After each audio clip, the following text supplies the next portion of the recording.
ಅಣ್ಣಾಮಲೈ ಅವರು ವಿಜಯ್ ಅವರ ಉಡುಪಿನ ಬಗ್ಗೆ ಒಂದು ಟೀಕೆಯನ್ನ ಮಾಡಿದ್ದಾರೆ. ಅದೇನಪ್ಪ ಅಂತಂದ್ರೆ, ಹೇಗೆ ಅವರು ವಿದೇಶಿ ಉಡುಪಾದಂತಹ ಫಾರ್ಮಲ್ಸ್ ಅಂದ್ರೆ ಪ್ಯಾಂಟ್ ಶರ್ಟ್ ಅನ್ನ ಧರಿಸಿ ಗ್ರೌಂಡ್ ಲೆವೆಲ್ ಕ್ರೈಸಿಸ್ಗಳನ್ನ ಸಾಲ್ವ್ ಮಾಡಕ್ ಹೋಗ್ತಾರೆ, ಮತ್ತೆ ಫ್ಲಡ್ ಕ್ರೈಸಿಸ್ ಬಂದಂತಹ ಸಂದರ್ಭದಲ್ಲಿ ಹೇಗೆ ಪ್ಯಾಂಟ್ ಶರ್ಟ್ ಹಾಕೊಂಡೋಗಿ ಕೆಲಸ ಮಾಡ್ತಾರೆ ಅಂತ ಹೇಳಿ. ಹಾಗಾದ್ರೆ ತಮಿಳುನಾಡಿನ ಪಾರಂಪರಿಕ ಉಡುಪಾದಂತಹ ಪಂಚೆ ಶರ್ಟ್ ಅನ್ನ ಹಾಕೊಂಡೋಗಿ ಹೇಗೆ ಕೆಲಸ ಮಾಡೋದಕ್ಕೆ ಸಾಧ್ಯ?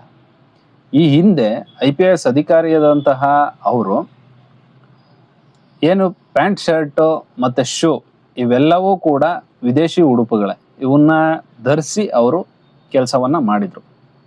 ಈ ರೀತಿಯ ಒಂದು ಟೀಕೆಯನ್ನ ಮಾಡ್ತಾನೆ ಹೋದ್ರೆ ಅವರಿಗೆ ತಮಿಳುನಾಡು ರಾಜಕೀಯದಲ್ಲಿ ಭವಿಷ್ಯ ಇದೆಯಾ?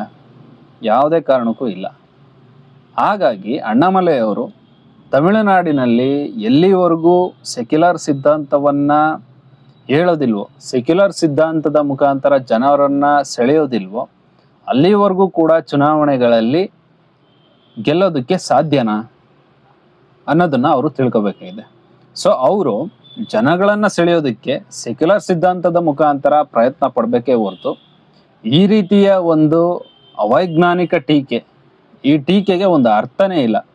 ಸೊ ಈ ರೀತಿಯ ಟೀಕೆಯನ್ನ ಮಾಡೋದ್ರ ಮುಖಾಂತರ ಅವ್ರು ಎಲ್ಲೋ ಒಂದು ರೀತಿಯ ತಮ್ಮ ಒಂದು ಏನು ನೆಲೆಯನ್ನ ಕಳ್ಕೊತಾ ಇದ್ದಾರ.